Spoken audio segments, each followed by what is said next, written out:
சிம்பிளாக ரொம்ப டேஸ்ட்டாக ஆட்டு தலைக்கறி குழம்பு எப்படி செய்யுதுன்னு பார்க்கலாம். குக்கர் வச்சுட்டு 3 ஸ்பூன் எண்ணெய் சேர்த்துக்கோங்க. எண்ணெய் சூடானதும் 3 கிராம்பு, 2 பட்டை, கொஞ்சமாக சோம்பு சேர்த்து பொரிய விடுங்க. கருவேப்பிலை சேர்த்துக்கோங்க. 3 பெரிய வெங்காயம் சேர்த்துக்கோங்க. வெங்காயம் கலர் மாற வரைக்கும் வெயிட் பண்ணலாம். 3 ஸ்பூன் இஞ்சி பூண்டு பேஸ்ட் சேர்த்து பச்சை வாசனை போகிற வரைக்கும் வதக்கணும். பழமாக 2 தக்காளி இந்த மாதிரி பெருசு பெருசாக கட் பண்ணி சேர்த்துருக்கேன். தக்காளி சேர்த்து உப்பு சேர்த்துடலாம், சீக்கிரமாக வதங்கிடும். மஞ்சள் தூள் 1 ஸ்பூன், குழம்பு மிளகாத்தூள் 2 spoon, mutton masala 1 spoon, Kashmir மிளகாத்தூள் 1 ஸ்பூன் சேர்த்து பச்சை வாசனை போகிற வரைக்கும் நல்லா வதக்குங்க.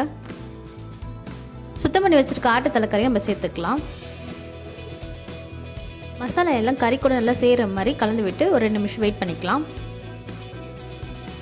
தேவையான அளவுக்கு தண்ணி சேர்த்து கலந்து விட்டுட்டு ஒரு 6 விசில் விட்டுக்கலாம், கறி வேகட்டும்.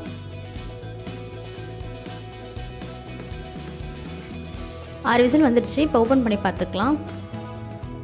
குழம்புக்கு தேங்காய் பேஸ்ட் ரெடி பண்ணிக்கலாம். 2 பீஸ் தேங்காய், 1/2 ஸ்பூன் சோம்பு, 1/2 ஸ்பூன் கசகசா சேர்த்து பேஸ்ட் பண்ணி வச்சுக்கலாம். திரும்பவும் குழம்பு கொதிக்க விட்டுட்டு தேங்காய் பேஸ்ட்டில் சேர்த்து நல்லா கலந்துக்கலாம். கொத்தமல்லி தூவி ஒரு விசில் விட்டுக்கலாம். ஒரு விசில் வந்துடுச்சு. இப்போ ஓப்பன் பண்ணி பார்க்கலாம்.